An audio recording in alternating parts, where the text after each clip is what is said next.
प्राचीन भारत के दिल में एक शक्तिशाली नदी बहती थी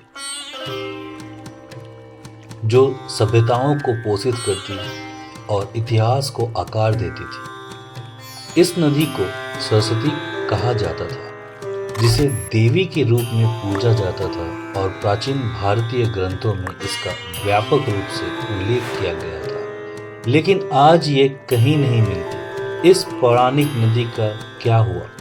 क्या ये केवल एक मिथ थी या वास्तव में अस्तित्व में थी? सरस्वती नदी भारतीय पौराणिक कथाओं और इतिहास में एक विशेष स्थान रखती है। ऋग्वेद में, जो दुनिया की सबसे पुरानी ज्ञात ग्रंथों में से एक है, इसे पहाड़ से समुद्र तक बहने वाली एक महान नदी के रूप में वर्णित करती है।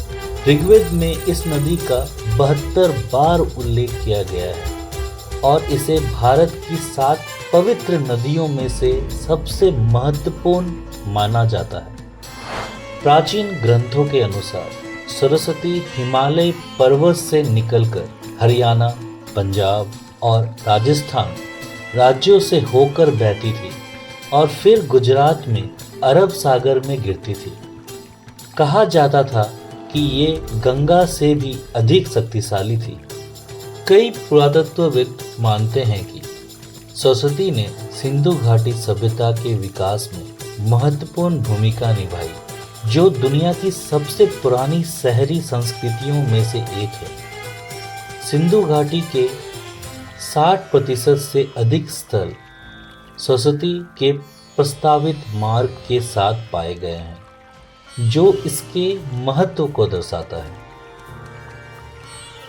लेकिन अगर ये नदी इतनी महत्वपूर्ण थी, तो ये कैसे बस गायब हो गई? भूविज्ञानिकों और जल वैज्ञानिकों ने कई सिद्धांत प्रस्तावित किए हैं। टेक्टोनिक शिफ्ट हो सकता है कि भूकंप ने नदी की सहायक नदियों के मार्ग को बदल दिया हो, जिससे पानी मुख्य धारा से दूर हो गई हो। जलवायु परिवर्तन हो सकता है कि लंबे समय तक कम बारिश के कारण नदी का प्रभाव कम हो गया।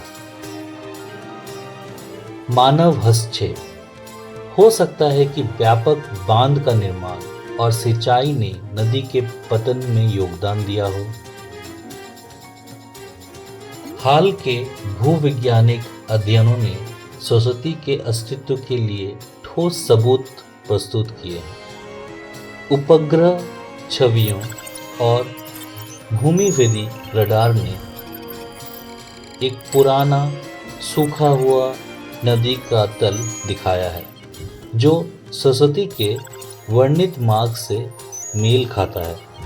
2019 में भारत के इसरो और भारतीय भूवैज्ञानिक सर्वेक्षण के शोधकर्ताओं ने निष्कर्ष प्रस्तुत किए हैं, जो सुझाव देते हैं कि सरस्वती नदी वास्तव में मौजूद थी और लगभग 4500 साल पहले सूख गई थी। वे मानते हैं कि टेक्टोनिक गतिविधि के कारण नदी ने अपना मार्ग बदल दिया, जिससे इसका अधिकांश पानी यमुना नदी में सम्मिलित हो गया। हालांकि बहस जारी है। कुछ विद्वान तर्क देते हैं कि सरस्वती हमेशा एक पौराणिक अवधारणा थी, जो अन्य नदियों की सामूहिक शक्ति का प्रतीक थी।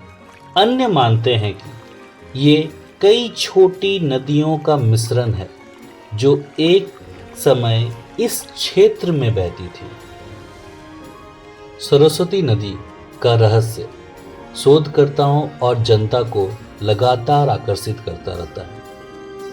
ये हमारे ग्रह की गतिशील प्रकृति और भूविज्ञान, जलवायु और मानव सभ्यता के बीच जटिल अंत संबंधों की याद दिलाता है। सरस्वती नदी एक शक्तिशाली नदी थी, जिसने प्राचीन भारतीय सभ्यताओं को आकार दिया, या ये एक शक्तिशाली मिथ जिसने सदियों तक संस्कृति को प्रभावित किया।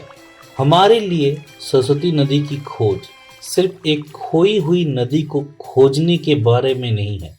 ये हमारे अतीत और उन शक्तियों को समझने के बारे में है जो हमारी दुनिया को आकार देती है। ये थी हमारी अब तक की खोज।